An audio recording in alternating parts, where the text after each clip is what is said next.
I welcome you all in this lecture of the heat equation. Today I am going to derive the one-dimensional heat equation and then we'll discuss its solution with the help of the separation of variable method. Let us consider a bar.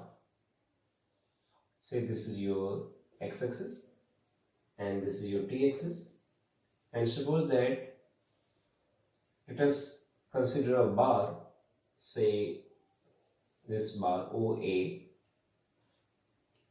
of length L.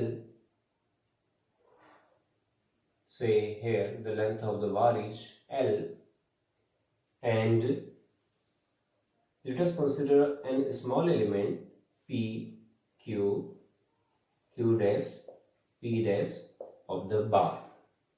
Suppose that this is an element of this bar. Let us assume that the temperature at this section P dash is uxt, and here the distance from the origin point is x, and suppose that this is your x plus delta x. So you can say that the length of the bar is delta x. Now let us assume that the temperature at this point P is uxt and temperature at this point is uxt plus delta t. So here you can see that the temperature change is delta t. So let derivation one-dimensional with one-dimensional heat equation.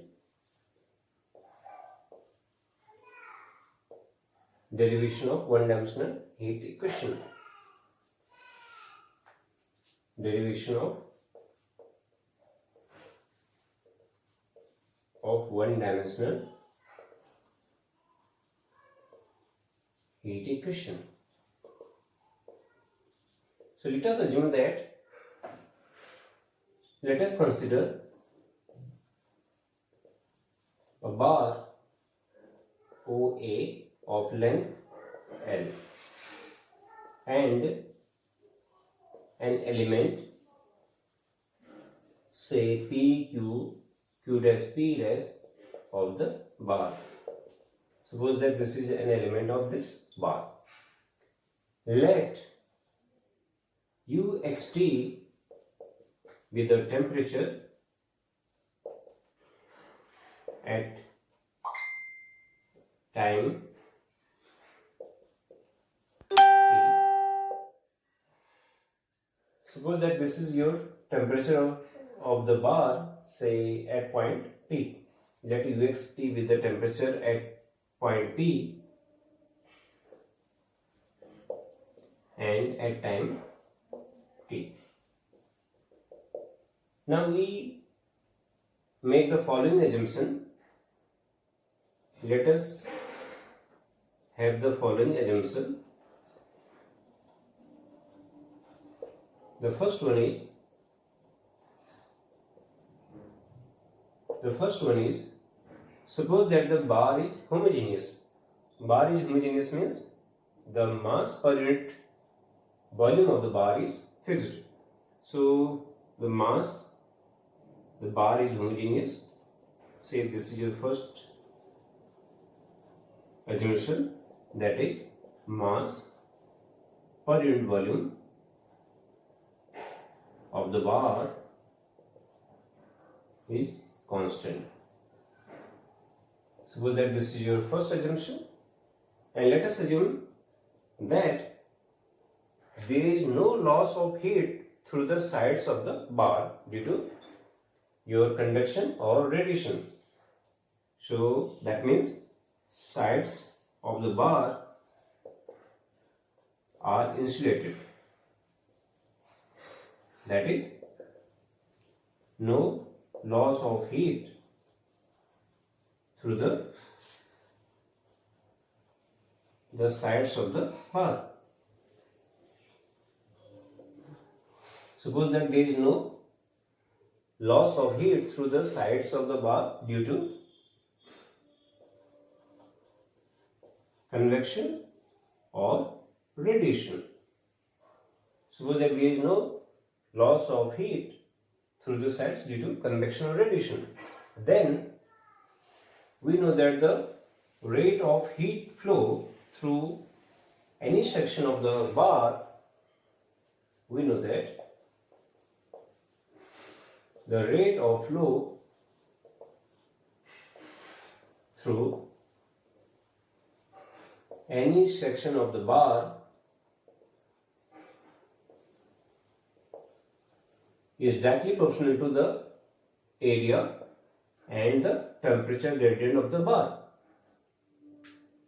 The rate of heat flow through any section of the bar is directly proportional to your area and the temperature gradient of the temperature gradient. So that means from here your rate of heat flow is equal to the constant of proportionality is known as, say this is your capital K, A into del U upon del X. This capital K is known as capital K is constant and this is known as thermal conductivity.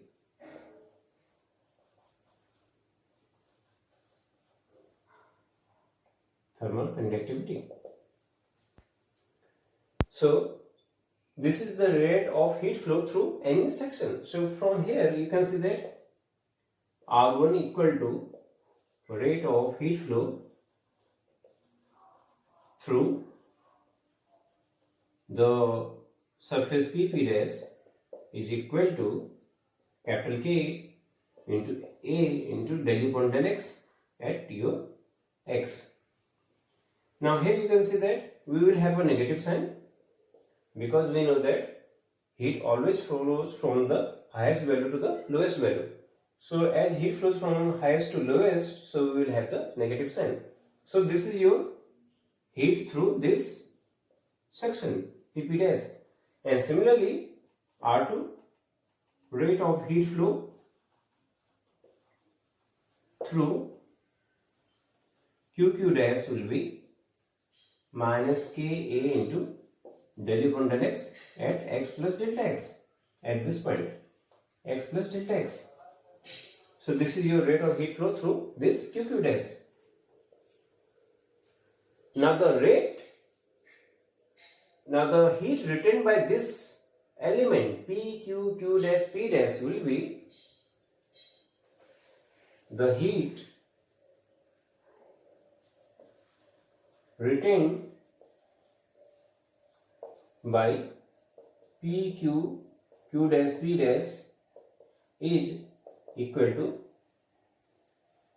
or you can say that if you are calculating the rate, so rate of, you can write it as rate of heat flow through P, Q, Q dash, P dash is equal to R1 minus R2. Now this will be the heat which is flowing through the element P, Q, Q dash, P dash. That means your heat inflow minus outflow.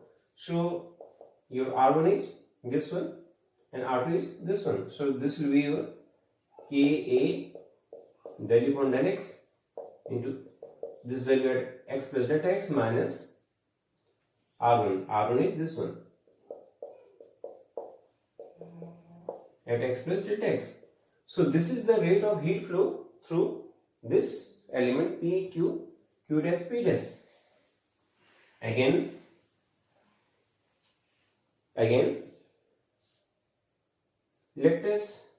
let delta U be the change in temperature in this element P, Q, Q dash, P dash. Let delta U be the change of temperature in P, Q, Q dash, P dash with time delta T. Then again we know that then your heat flow in the bar or in the slab PQ Q dash P dash is directly proportional to the area and into the mass of the element. That means mass of the slab. And here this proportionality constant is known as specific heat, which is denoted by small c. So you can see that rate of heat flow due to temperature change. So rate of heat flow in bar in slab Q dash P dash is equal to, let us assume the proportionality constant as small c. This is your rate of heat flow through this Q dash P dash. Now the rate of heat due to the change in temperature and the change in time is directly proportional to the area and the mass of the slab. So mass of the slab means, so let us assume the proportionality constant as C, which is known as your specific constant of specific heat, and area will be, say this will be your area, say A, into mass of the slab will be, say, density into volume. This will be A into delta X. So this is equal to into the change in temperature,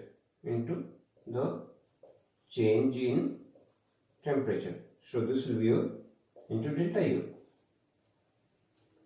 So this is equal to mass of the element into, here area is not there, so this is your mass of the slab into change in temperature. So this is equal to C into this one.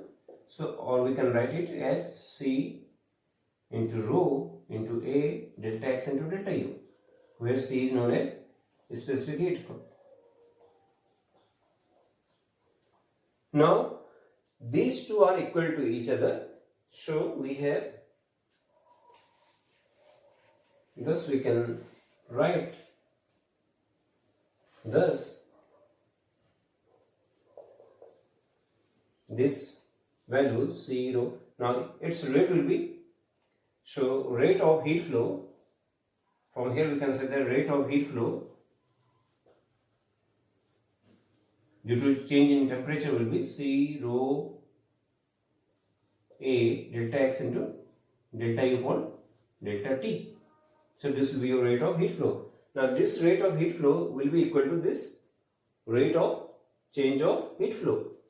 So now we have C rho A into delta X into delta U upon delta T equal to this value Ka del U upon del X at X plus delta X minus Ka del U upon del X.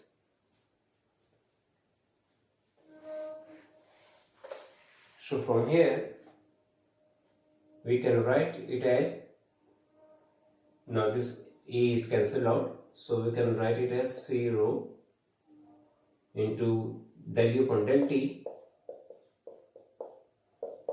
equal to, let us take this K common and we have written this K here. So in the right hand side we will have del U upon del X and the value at X plus delta X minus del U upon del X and the value at X divided by delta X.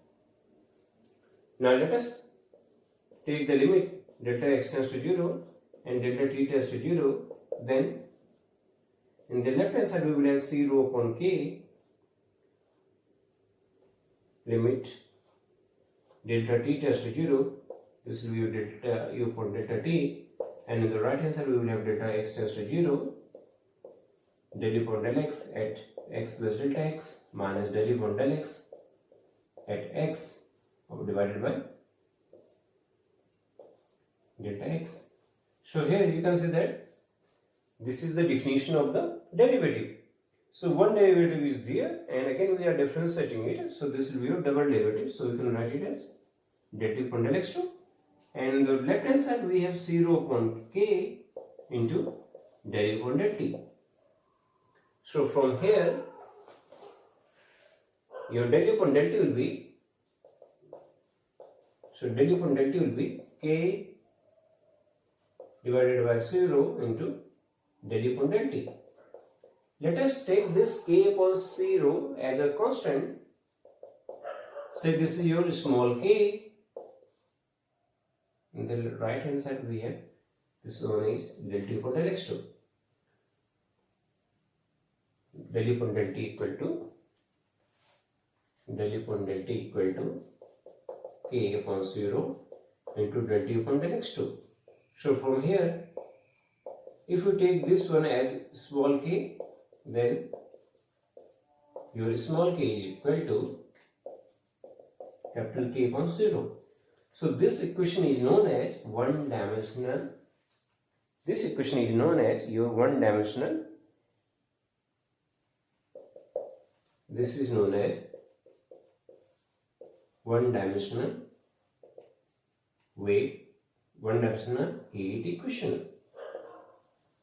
And small k is known as your diffusivity of the bar.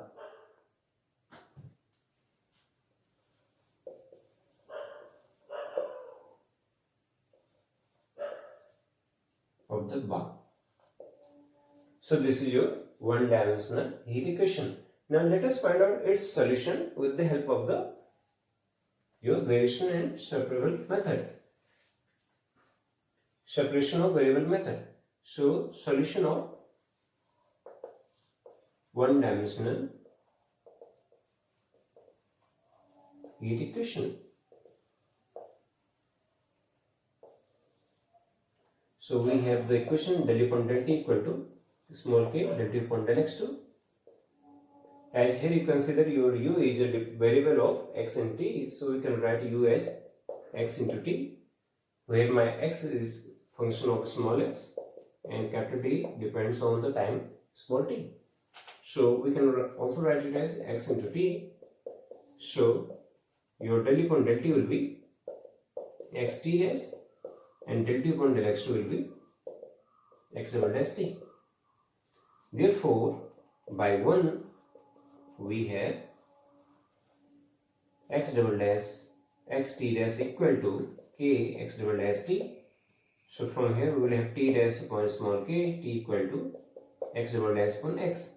And let us assume this constant as mu. So therefore t dash into small k mu t equal to 0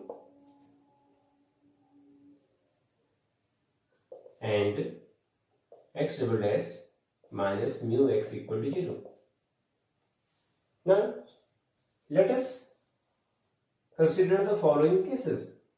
In the case 1, let us assume that mu equal to some positive value where lambda is not equal to 0.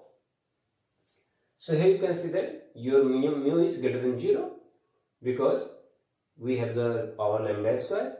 So we will get t dash minus k lambda square t equal to 0 and x double dash minus lambda square x equal to 0. That means, say this is your d of k lambda square and we have this k here. So k lambda square of t equal to 0 and here we can write it as d square minus lambda square of x equal to 0. Let's take this as d and this one as rounded d, where your d means differentiation with respect to t and rounded d dash means differentiation with respect to x. So from here your auxiliary equation will be m minus k lambda square equal to 0. So small m will be k lambda square. So your CF will be e to power k lambda square. So your t will be c1 into e to power k lambda square t. From here you consider your auxiliary equation will be m square minus lambda square equal to 0. So we will have m equal to plus lambda or minus lambda.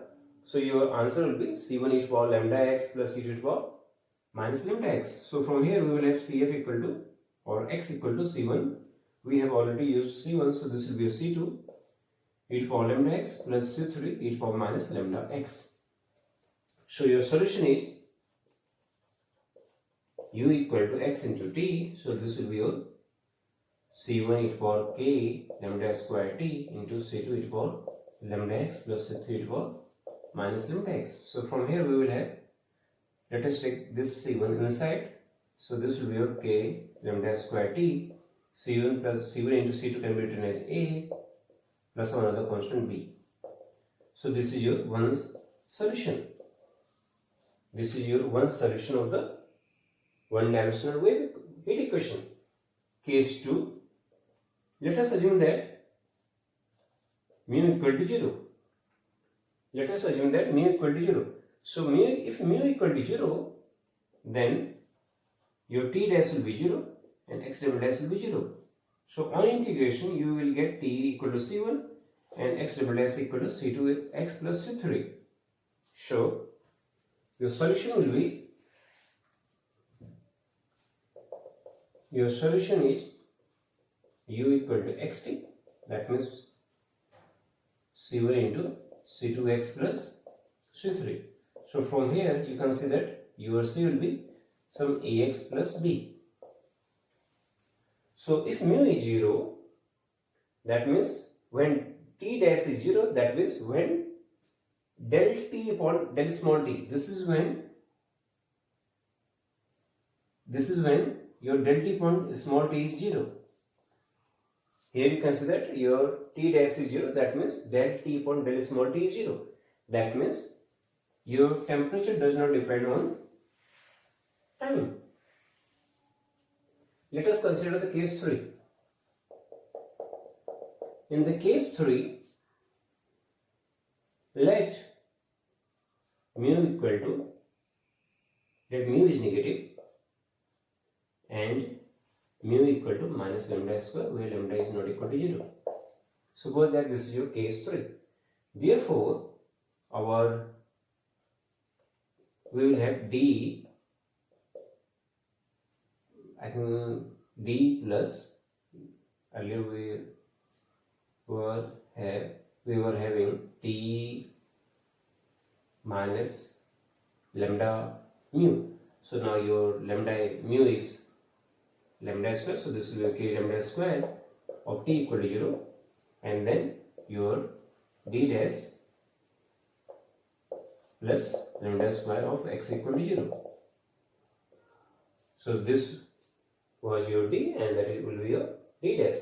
So from here you can see that your t will be c1 e to power minus k lambda square t, and from here you can see that your roots of auxiliary equation are plus lambda I minus lambda I. So your x will be c2 cos lambda x plus c3 sin lambda x. Therefore your solution will be the product of these two, that means c1 e to power minus k lambda square t, c2 cos lambda x plus c3 sin lambda x. So from here we can say that your uxt is equal to e to power minus k lambda square t, c1 into c2 can be written as a cos lambda x plus b sin lambda x. So this is your third solution of the heat equation. Now as we are dealing with the heat equation, that means this temperature must get decreased when your time gets increased. So if your time gets increased, then your temperature must be on decreasing side. So this equation is not true with the physical condition of your problem. Again, the first solution is not true because it does not agree with the physical condition of the problem. So only this solution will be your consistent with the as this solution is consistent with the physical nature of the problem. So this will be your solution, because here you can see that as time goes increasing, your temperature will get decreased. So as we are dealing, as you can say, as uxt, that means your heat decreases as time increases, hence uxt equal to e power minus k lambda square t a cos lambda x plus b sin lambda x is the solution of the